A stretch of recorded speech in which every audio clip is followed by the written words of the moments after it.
हरे कृष्णा, राधे राधे सभी लड्डू गोपाल और कृष्ण भक्तों को मेरा प्रणाम।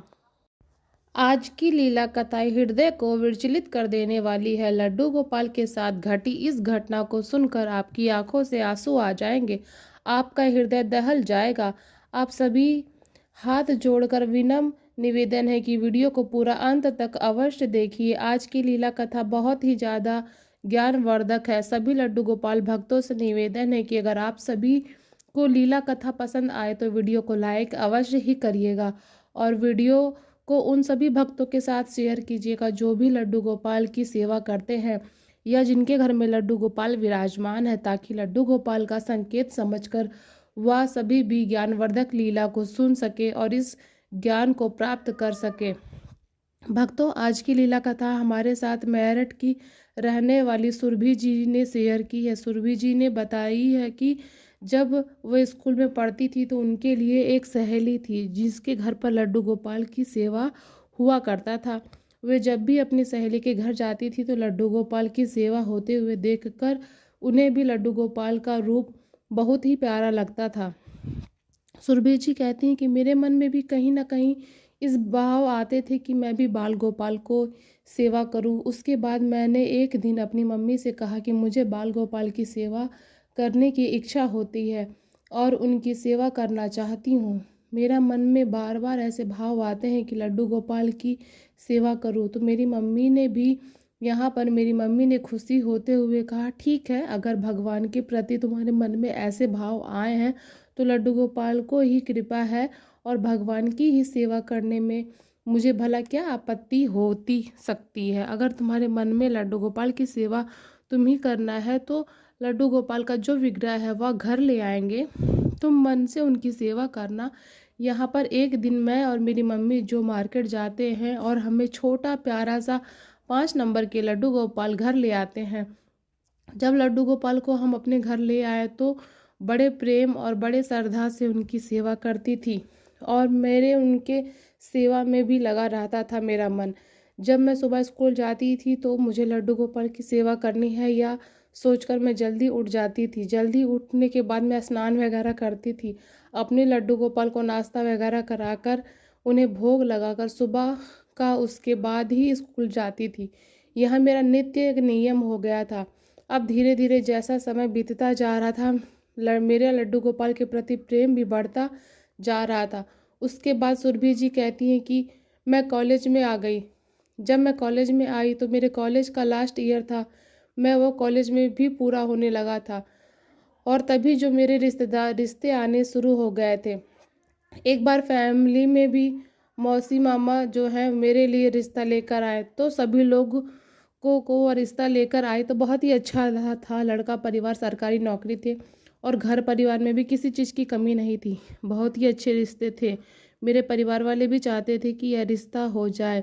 उसके बाद सभी लोगों ने तो मुझे देखने के लिए आए। जब सब लोगों ने मुझे देखने के लिए आए तो लड़के वालों ने भी रिश्ते के लिए हाँ कर दी। हमारी सगाई होने लगी, लेकिन उससे पहले ही कहते हैं ना कि जब किसी के साथ रिश्ता जोड़ते हैं तो हमें कोई भी बात हो जो नहीं छुपानी चाहिए। इसलिए मेरी मौसी ने जो है वो मेरी जो सासू माँ है उनको पहले से ही बता दिया था कि हमारी लड़की जो है वह लड्डू गोपाल की सेवा करती है और वह ससुराल में भी इनको सेवा करेगी। शादी के बाद उन्हें अपने ससुराल ले जाएगी। तो यहाँ पर मेरी सासू माँ ने यह बात बिल्कुल भी पसंद नहीं आई, क्योंकि मेरे ससुराल में सभी लोग मीठ मंदिरा खाते हैं, सभी लोग तामसिक भोजन ग्रहण करते हैं, प्याज लहसुन खाते हैं। इसलिए मेरी सासू माँ इस बात के लिए राजी नहीं हुई। उन्हें लगता था कि हमारे घर में भी सभी मीट मछली खाते हैं, प्याज लहसुन खाते हैं, ऐसे में लड्डू गोपाल की सेवा कैसी होगी। अगर ऐसे में हम बाल गोपाल की सेवा करेंगे तो फिर हमारे घर में अनर्थ होगा या नहीं हो सकता। इसलिए मेरी सासू माँ जो शादी के लिए मना करने लगी। लेकिन यहाँ पर जो मेरे हस्बैंड थे उन्होंने जब मुझे पहली बार देखा था तभी उन्होंने पसंद कर लिया था। उन्होंने जो मेरी सासू माँ को समझाया और उनसे कहा कि मुझे शादी करनी है तो इन्हीं से करूँगा वरना नहीं करूँगा। और क्या, अगर वह लड्डू गोपाल की सेवा करती है तो उसके मन में भाव है। जैसे वो अपने घर पर करती है वैसा ही शादी के बाद वह हमारे घर पर भी सेवा करेगी। या तो लड्डू गोपाल की सेवा जब वह स्वयं करती है तो उन्हें क्या करना वह खुद ही जानती है। तो उन्हें जो अपनी मम्मी को बहुत समझाया, जब उन्होंने अपनी मम्मी को इतना समझाया, मेरी सासू माँ ने भी जो रिश्ते के लिए हाँ कर दिया। मेरी सासू माँ को इस बात से दिक्कत तो थी ही, लेकिन फिर भी वह कहती थी कि अपने बेटे के आगे उन्हें वह मानना ही पड़ गया। इसके बाद जो हमारा रिश्ता हो गया और 2 महीने बाद हमारी शादी हो गई। शादी के जाने के बाद ससुराल आई तो मैं अपने बाल गोपाल के साथ ही लेकर आई, और मैं बाल गोपाल को बहुत ज़्यादा सेवा करती थी, उनका ध्यान रखती थी वैसे ही जैसे शादी के पहले रखती थी। साथ ही साथ अब मुझे ससुराल में जिम्मेदारियां भी थी, मेरे ससुराल वालों का भी अच्छे से ध्यान रखती थी। धीरे धीरे कुछ 2-3 महीने बीतने जाने के बाद मैं अपने लड्डू गोपाल के यहाँ सिर्फ एक इंजेक्शन मंगवा लिया और कुछ छोटे छोटे उनके लिए भोग इत्यादि भी बर्तन मंगवा लिए। इसके बाद से मैंने अपने लड्डू गोपाल के लिए अलग से सामान इकट्ठा किया, और उसके बाद मैं उनके लिए भोग प्रसादी बनाती थी, क्योंकि मेरे घर में जो मेरे ससुराल में सभी लोग मीट मंदिरा खाते थे, प्याज लहसुन भी खाते थे, तो मैं तामसिक भोजन ग्रहण करना नहीं चाहती थी। मैं सात्विक भोजन ही ग्रहण करती थी।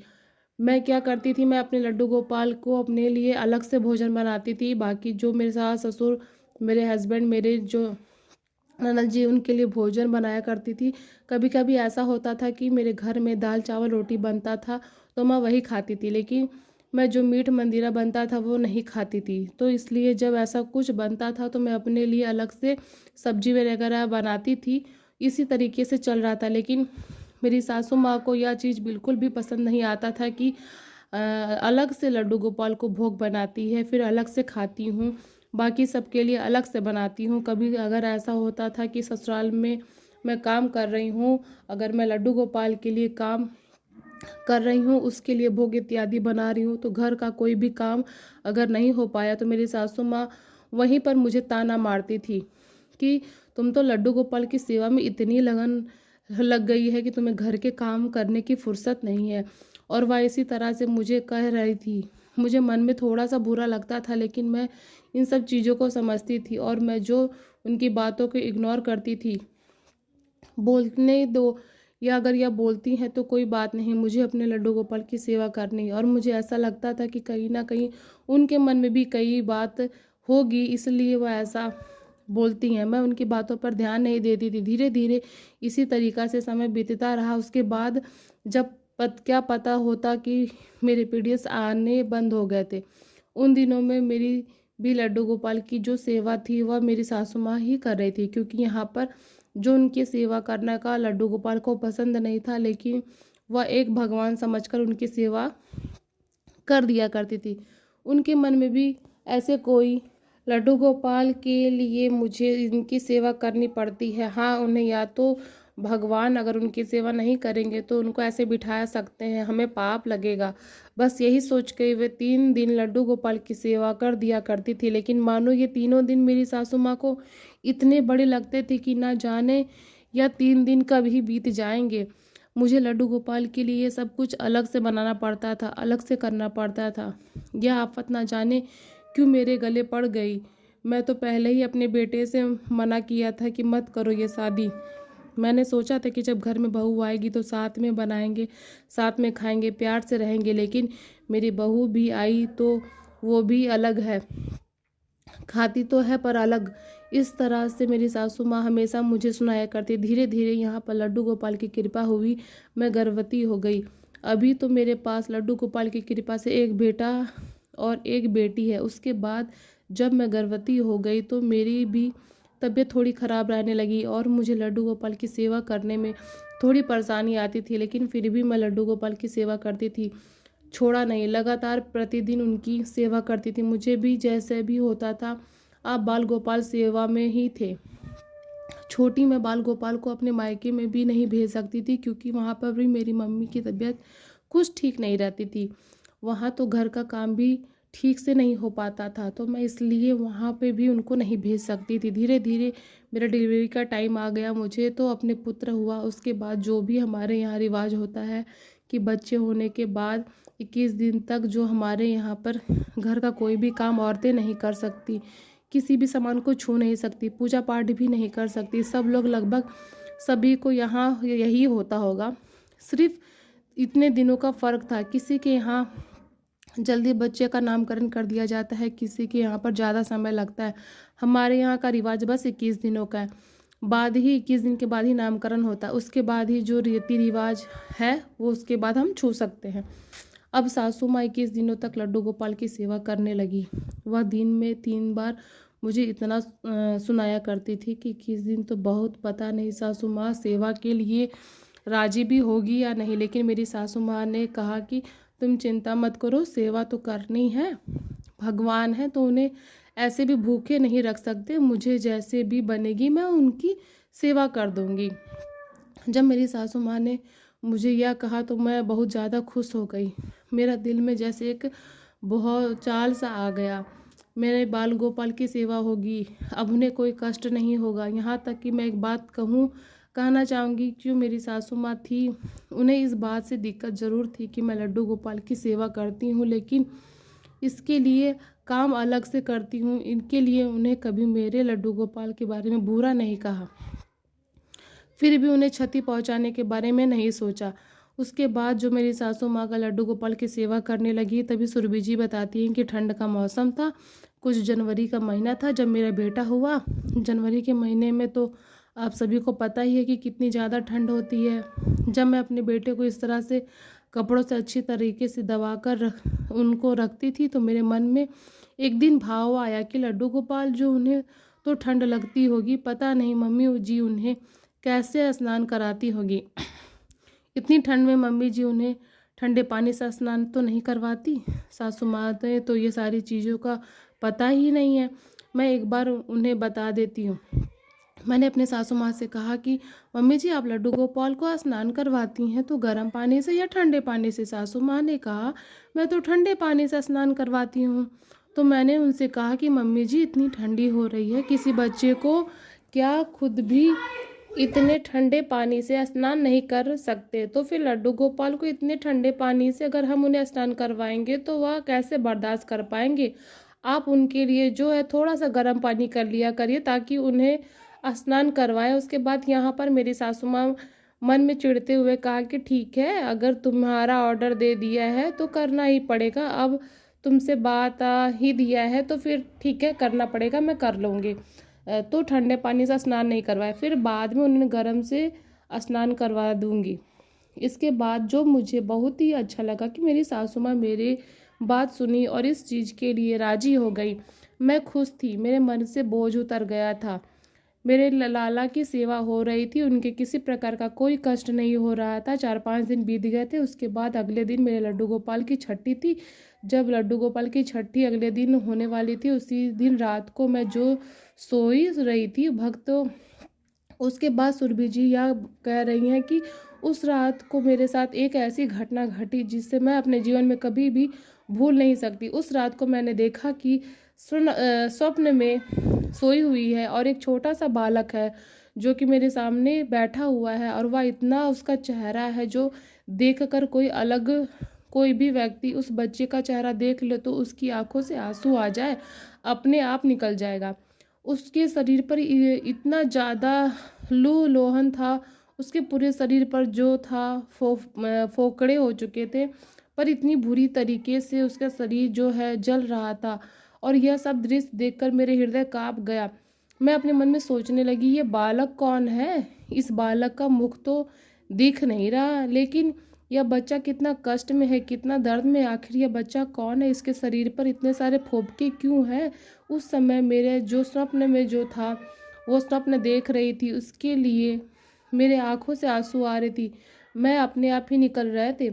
उस बच्चे को देखकर मेरा हृदय विराग होने लग रहा था। यह समझ नहीं पा रही थी कि ये बालक कौन है। इस बालक को इतनी नमी दृष्टि से मेरी ओर देखे जा रहा है, इतनी आशाएं हैं इसके मन में, मैं समझ नहीं पा रही थी वह बालक कौन है। वह बालक बड़े ही प्रेम भाव से साथ मेरी तरफ देख रहा था। उसके बाद शरीर को देखकर मेरे मन में विचलित हो रही थी कि ये बालक कौन है, कितने कष्ट में है, कितने दर्द में है।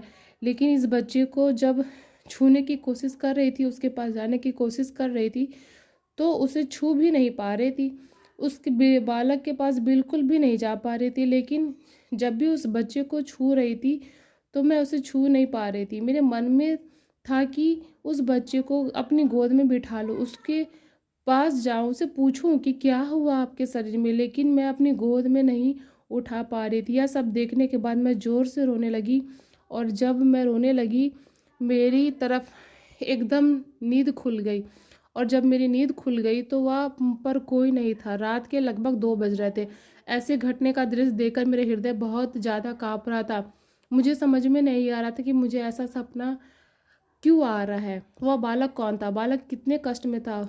उसके बाद तो मुझे नींद ही नहीं आई, पूरी रात बस यही सोचती रही। उसके बाद जब भक्तों को सुरभि जी बताती हैं कि मुझे पूरी रात सोचने में ही बीत गई और नींद नहीं आई। सुबह हुई, अगले दिन बेटे की छठी थी, तो सुबह सुबह सब कुछ पूजा पाठ करने के बाद, जो उसके बाद हमारे यहाँ नियम है कि छठी हो जाने के बाद हम अपने घर में जो निकल सकते हैं, घर की ओर जा सकते हैं, कई चीज़ें हम छू सकते हैं, लेकिन घर के इधर उधर नहीं जा सकते। यह नियम सारे थे। उसके बाद जब मेरी बेटी की छठी हो गई, सब कुछ पूजा पाठ हो जाने के बाद मन में भाव यह आया कि क्यों ना मैं एक बार जाकर अपने लड्डू गोपाल को देखाऊं। मैं उन्हें जो ही छूने गई, लेकिन उनकी मंदिर से बाहर ही उन्हें देखा सकती हूँ।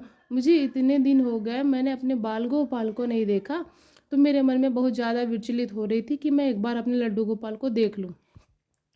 मैं वहाँ से चलकर अपने घर के मंदिर में बना हुआ था वहाँ गई, जहाँ पर लड्डू गोपाल विराजमान थे।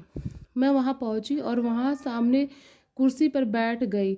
जब वो वहाँ पर बैठी तो तभी मेरे मन में लड्डू गोपाल को बहुत ही प्रेम से देखने थी, ऐसा भाव आया। क्योंकि इतने दिनों के बाद मैं अपने बाल गोपाल को देखता तो मेरी आंखों से आंसू आ उठ रहे थे और मुझे बहुत ही शांति मिल रही थी। मन में लड्डू गोपाल को देखने के बाद उसके मन में बैठी बैठी या लड्डू गोपाल को देख रही थी, तभी जो मेरी सासू माँ आती वो बाल गोपाल के लिए गर्म पानी जो है नहाने के लिए लेकर आई, और उन्होंने जो स्नान करवाने लगी, तब मैं उन्हें स्नान करवा रही थी। जब मैंने उन्हें से कहा पानी लड्डू गोपाल के ऊपर डाले, उस पानी में इतना ज़्यादा धुआं निकल रहा था, वह पानी इतना ज़्यादा गर्म था कि वह देखकर मेरी तो आंखें फटी की फटी रह गई, रोंगटे खड़े हो गए। मैं सोचने लगी सासू माँ क्या कर दिया। मैं चिल्लाते हुए अपने सासू माँ से कहा, सासू माँ आपने क्या कर दिया, लड्डू गोपाल के ऊपर इतना गर्म पानी डाल दिया, क्या आप कर रही हो। सासू माँ ने फिर 1 मिनट के लिए डर गई या मुझे कहने लगी कि क्या हुआ बहू, मैं तो बोला था लड्डू गोपाल को गर्म पानी से स्नान करवाने के लिए, इसलिए उन्हें गर्म पानी से स्नान करवा रही हूँ। मैंने उनसे कहा मम्मी जी आप लड्डू गोपाल के ऊपर ठंडा पानी डालिए, ठंडा पानी डालकर उनके शरीर को कितनी भी जोर से जल रहा है। उसके बाद अपनी सासू माँ से कहा लड्डू गोपाल के शरीर पर चंदन लेप लगवाइए, चंदन लगवाइए, इत्र लगवाइए। मेरे हृदय उस वक्त बहुत ज़्यादा काँप रहा था, मैं बता नहीं सकती उस घटना का। उस दृश्य को देखकर मुझे अपनी रात वाली घटना याद आ गई और मुझे लगा, स्वयं मुझे समझ में आ गया कि वो बालक था, वो लड्डू गोपाल थे। उन्होंने इतने, मेरी सासू माँ जोर से लड्डू गोपाल को इस गर्म पानी में उबालते हुए स्नान करवाती थी कि वह रोज़ रोज़ ऐसी स्थिति में थे। इस बालक का शरीर इतने छिलके मतलब जलने की वजह से निकल आए थे। बालक कोई और नहीं, ये बालक लड्डू गोपाल था, इसलिए वह मेरी ओर नम दृष्टि से देख रहे थे। मैं उस दिन बहुत ज़्यादा इसके बाद मैंने अपनी सास को रात वाली स्वप्न की सारी बात बताई जो मैंने स्वप्न में देखा था। उसके बाद मेरी सासू माँ ने भी हाथ जोड़कर लड्डू गोपाल से माफी मांगी। उन्होंने भी कहा बड़े लोग हैं, इतने गर्म कहीं पानी लग रहा है कि उनसे भी जाने अनजाने में पाप हो गया या गलती हो गई। उसके बाद नहलाने के लिए अवश्य ही कहा था, लेकिन इतना तो आपको पता होना चाहिए कि नहलाने के लिए चंदन का लेप लगवाती थी, कितना गर्म पानी चाहिए। आप तो इतने गर्म पानी से करके सीधा मेरे बाल गोपाल पे डाल दिया करते थे। बाल गोपाल जल रहे होंगे, उनके लिए कितना कष्ट रहा जाने के बाद मैंने अपने लड्डू गोपाल की सेवा मैंने खुद अपने इतने लाड प्यार से ने मन में उनकी सेवा की। प्रतिदिन चंदन का लेप लगाती थी, इत्र सेवा देती थी, उन्हें ठंडे चीज़ें देती थी ताकि मेरे बाल गोपाल को जो कष्ट हुआ है, उनके शरीर पे जो फोफड़े हुए हैं वो जल्दी ठीक हो जाएं। और मैं बहुत ही मन से अपने लड्डू गोपाल की सेवा की। जब 2 महीने बीत गए उसके बाद मैंने एक दिन लड्डू गोपाल से कहा कि मैं लड्डू गोपाल, अगर आप ठीक हो गए हैं तो अगर आपको कोई कष्ट नहीं है तो आप जैसे मुझे कष्ट में थे आपने होने की अनुभूति करवाई थी, वैसे ही यदि आप ठीक हो गए हैं तो मुझे आप अपने ठीक होने का अनुभूति करवाइए। मुझे यह अनुभव करवाइए कि आपको कोई कष्ट नहीं है, अब आप खुश हैं और आप बिल्कुल ठीक हैं। मेरे बाल गोपाल को इस तरह से अनुग्रह करने लगी। उसी दिन मैं देखी थी कि जब मैं मेरे अपने बाल गोपाल को दोपहर में भोग लगाया, जब मैंने उन्हें भोग लगा रही थी तभी देखते हुए मेरे बाल गोपाल के चेहरे पर एक अद्भुत सी मुस्कान दिखाई दी। हृदय में एकदम शांति व्यतीत हो गई। मैं इतनी ज़्यादा खुश थी कि मतलब मेरे लड्डू गोपाल का मुख वह इतना ज़्यादा प्रसन्न से भरा हुआ था कि मैं देखकर बहुत ही ज़्यादा खुश हो गई। वह रूप इतना मनमोहक था कि मैं समझ नहीं पा रही थी कि जितने लड्डू गोपाल को मैं रोज़ सेवा करती थी, क्या ये वही लड्डू गोपाल है। इसके बाद मैंने अपने आँखों में मिलाकर दोबारा देखा तो दोबारा मुझे लड्डू गोपाल के मुख पर वह मुस्कान दिखाई दी और मैं मन ही मन सोचने लगी कि क्या सच में लड्डू गोपाल का मुझसे बात कर रहे हैं, क्या वो सच में मुस्कुरा रहे हैं या संकेत दे रहे हैं। अब वह प्रसन्न थे, वह ठीक है। इसके बाद मैंने फिर से अपनी आंखों को मलक कर देखा। उसके बाद फिर से अपने लड्डू गोपाल को उसी मुद्रा में स्वयं देखा। यहाँ सूरबी जी बता रही हैं कि मेरे मन में भाव थे, जब अपने बाल गोपाल की सेवा करने लायक नहीं थी फिर भी मैं लड्डू गोपाल के जानती थी कि मेरी मजबूरी है। कहीं ना कहीं मन में मुझे भी उनकी सेवा का भाव आता था, लेकिन जब वह कष्ट में थे उन्हें स्वप्न में मुझे दर्शाया। वह मुझे यही चाहते थे कि मैं देखूं कि उनकी सेवा कर पा रही हूं या नहीं।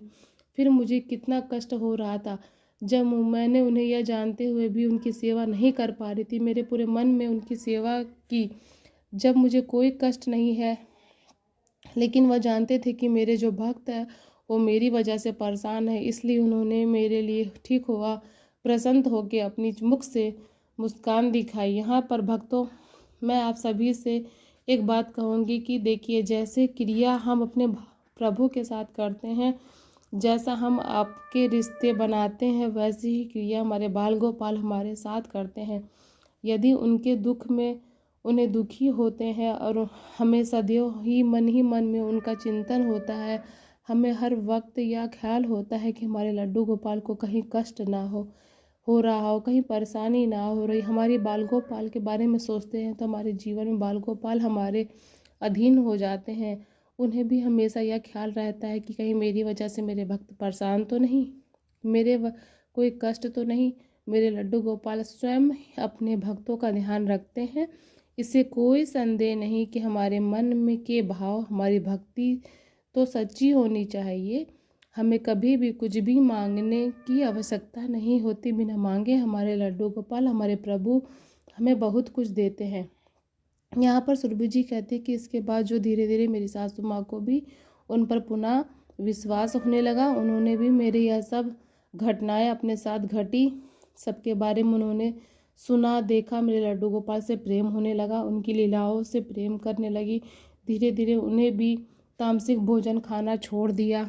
जब मेरी सासू माँ या मिलकर लड्डू गोपाल की सेवा किया करते हैं तो बाल गोपाल की कृपा से मुझे एक बेटा एक बेटी और मेरी सासू माँ मिलकर लड्डू गोपाल की सेवा करते हैं। मेरे लड्डू गोपाल से बस एक ही विनती है कि मेरे ससुर जी, मेरे पति, उनको भी आप सद्बुद्धि दीजिए, वह भी जल्दी से तामसिक भोजन खाना छोड़ दें, आपकी सेवा में लग जाएं।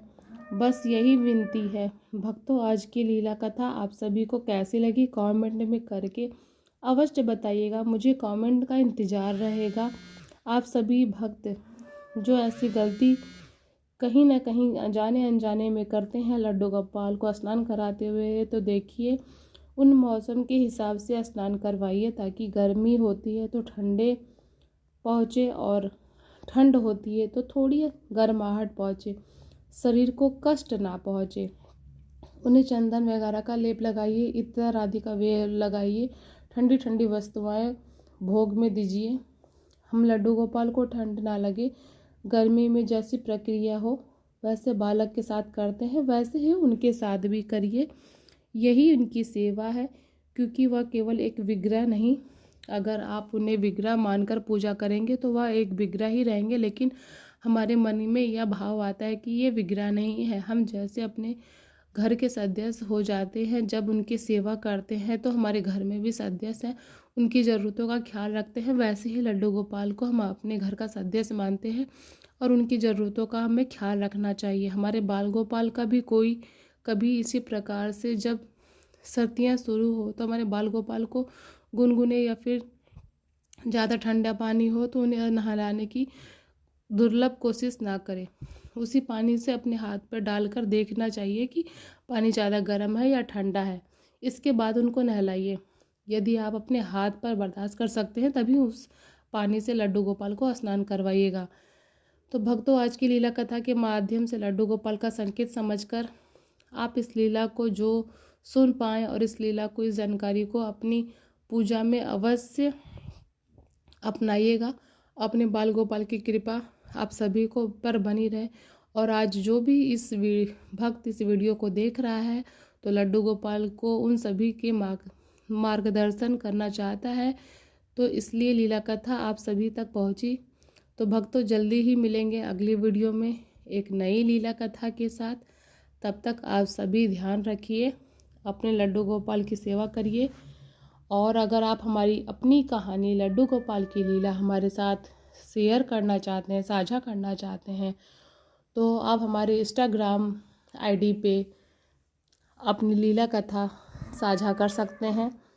आपको डिस्क्रिप्शन बॉक्स में इंस्टाग्राम आईडी मिल जाएगा।